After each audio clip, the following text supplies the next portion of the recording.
दोस्तों, बीते कुछ सालों से पूरे देश भर में शिवरात्रि की धूम देखने को मिल रही है। शिवरात्रि के दिन सुबह से ही मंदिरों में शिव भक्तों का जन सैलाब उमड़ रहा है। बम बम भोले के नारों से मंदिर गूंज रहे हैं। भक्त अपनी मनोकामना पूर्ण करने के लिए शिवलिंग पर जलाभिषेक कर शिव की कृपा पाने की कामना कर रहे हैं। कुछ ऐसी ही धूम हिमाचल प्रदेश के कांगड़ा में देखने को मिल रही है, जहां बैजनाथ मंदिर में भी शिवरात्रि पर्व को बड़ी धूमधाम से मनाया जा रहा है। नमस्कार दोस्तों, मेरा नाम है दिनेश और आप देख रहे हैं द इन्फॉर्मेशन गुरुजी चैनल। दोस्तों, अगर आप इस चैनल पर नए हैं तो इस चैनल को सब्सक्राइब करें और साथ में दिए गए बेल आइकन को दबाना ना भूलें। बैजनाथ शिव मंदिर हिमाचल प्रदेश के कांगड़ा जिले में शानदार पहाड़ी स्थल पालमपुर में स्थित है। दो क्षेत्रीय व्यापारियों आहुक एवं मनुक द्वारा 1204 ईस्वी में स्थापित बैजनाथ मंदिर पालमपुर का एक प्रमुख आकर्षण का केंद्र है। दोस्तों, यह मंदिर शहर से 16 किलोमीटर की दूरी पर स्थित है। दोस्तों, भगवान शिव को समर्पित इस मंदिर की स्थापना के बाद से लगातार इसका निर्माण हो रहा है। दोस्तों, ये प्रसिद्ध शिव मंदिर पालमपुर के चामुंडा देवी मंदिर से 22 किलोमीटर की दूरी पर स्थित है। बैजनाथ शिव मंदिर दूर दूर से आने वाले लोगों की धार्मिक आस्था के लिए महत्वपूर्ण स्थान रखता है। यह मंदिर वर्ष भर पूरे भारत से आने वाले भक्तों, विदेशी पर्यटकों और तीर्थ यात्रियों की एक बड़ी संख्या को अपनी ओर आकर्षित करता है।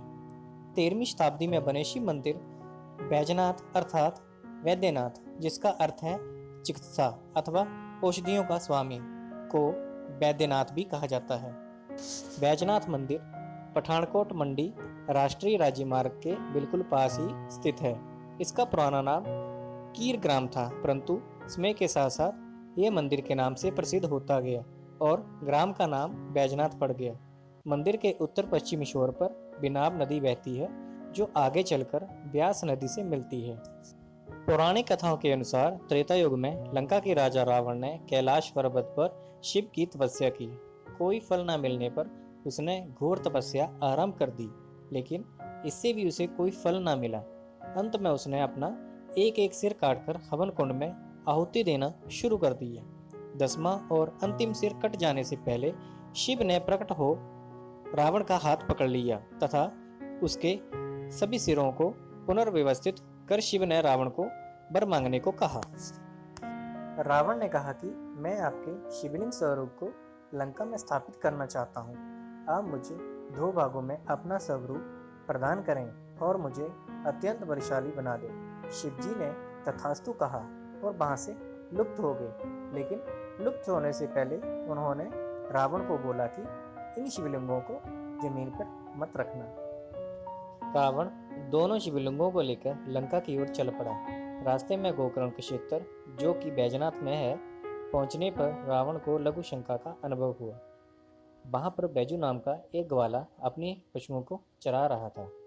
उसने बैजू को बुलाया और उसे सारी बात समझाकर शिवलिंग उसके हाथ में पकड़ा दिए और वह स्वयं शंका निवारण हेतु चला गया।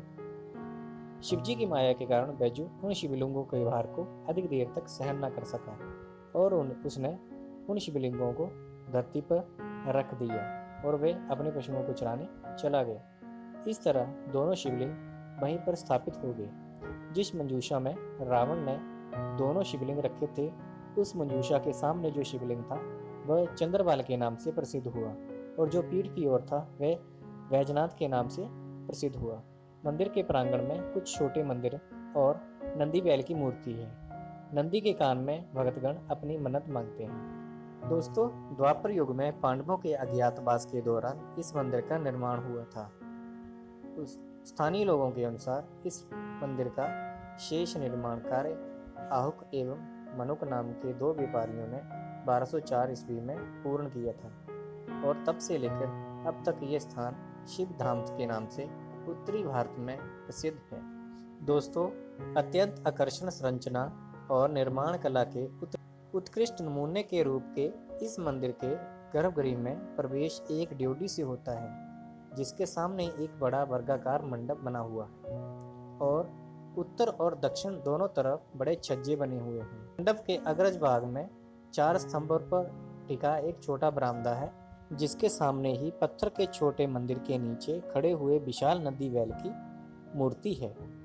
पूरा मंदिर एक ऊंची दीवार से घिरा है और दक्षिण और उत्तर में प्रवेश द्वार है। मंदिर की बाहरी दीवारों पर मूर्तियों झरोखों में कई देवी देवताओं की मूर्तियां हैं। बहुत सारे चित्र दीवारों में नक्काशी करके बनाए गए हैं। बरामदे का बाहरी द्वार और गर्भगृह को जाता अंदरूनी द्वार अत्यंत सुंदरता और महत्व को दर्शाते अनगिनत चित्रों से भरा पड़ा है।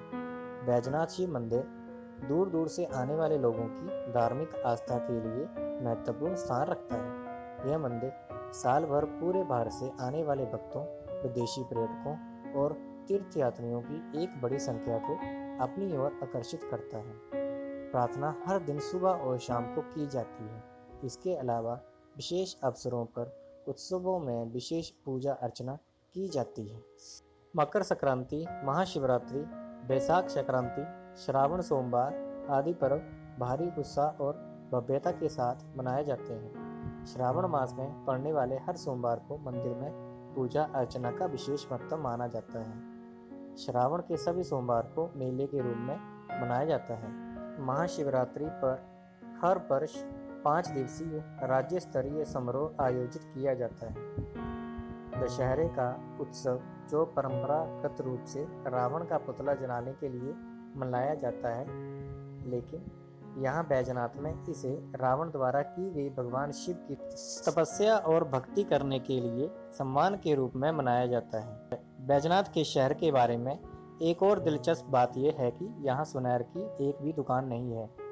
मंदिर के साथ बहने वाली बिनाव खड्ड पर बने खीर गंगा घाट में स्नान का विशेष महत्व है। श्रद्धालु स्नान करने के उपरांत शिवलिंग को पंचामृत से स्नान करवाकर उस पर बिलपत्र, फूल, भांग, धतूरा इत्यादि अर्पित कर भोलेनाथ को प्रसन्न करके अपने कष्टों एवं पापों का निवारण कर पुण्य कमाते हैं। बैजनाथ तक पहुंचने के लिए दिल्ली से पठानकोट या चंडीगढ़ ऊना होते हुए रेल मार्ग, बस या निजी वाहन व टैक्सी से पहुंचा जा सकता है। दिल्ली से पठानकोट और कांगड़ा जिले में गग्गल तक हवाई सेवा भी उपलब्ध है। तो दोस्तों, आशा करते हैं आपको ये वीडियो पसंद आई होगी। अगर आपको हमारे द्वारा दी गई जानकारी पसंद आती है तो आप हमारे इस चैनल को सब्सक्राइब करना ना भूलें। हम आपको हिमाचल प्रदेश और भारत के सभी मंदिरों की जानकारी इसी चैनल के माध्यम से देते रहेंगे।